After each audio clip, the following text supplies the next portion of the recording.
Yes, another day, another video. Kay ni atong isang video ni abot mo ng 3.2k. Kani siya ato ni siyang kamanog tutorial. Let's go sa CapCut. Yes, punta ta sa CapCut. New project atong bulungon tong ato ang kuha no. Ato ang dito na asa ro dapit. Layo nakastanan ning mga ka-channel do. Kay dagan na kay ning nakuan bugay nang guto taon to siya.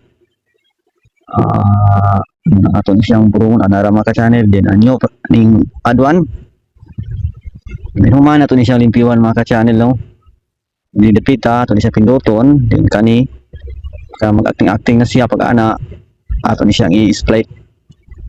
din kani sa unahan ato ni siyang i-delete din human mag-acting lata na naglagan kuno siya yung ana mga ka-channel pagtudlo din human di ataman ato ni siyang i-split. Yan kaning sa unahan wala ni siya gamit o di siya i-delete kay katong naglampuyog kuha naman to siya no green screen din human balik sa unahan pindot lang to ning arrow din human overlay add overlay din kani muni siya mga ka-channel kani din human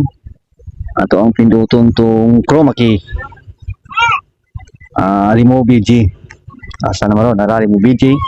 din human chroma key yung atong itungod ning bangkan sa tunga sa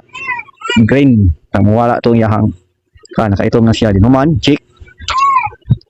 ato lang siyang i-acting pwede siyang paggamyan ibutan pwede sa unahan mga ka-channel pwede siyang ibutang na diya bet pwede sulay og play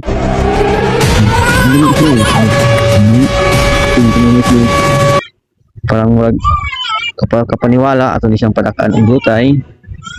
din ato lang siyang ikuan i-plaster diya kita nakita ninyo nang naiga green screen na mga green ato ni siyang pinduton ni siyang usog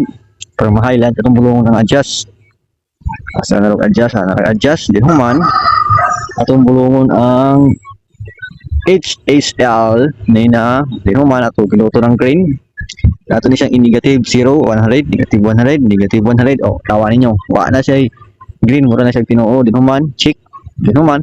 kaya diya naman tama ato ni siyang i-split kaya taas naman siya ito siyang i-split and delete ning sa unahan din human ato na siyang i-60 high 108 nung tago niya siya dapat niya kay na may bayad muna si 20 na lang din human arrow din human aspect ratio 9:16 check din human export the video alam mga ka-channel sayon ra kayo.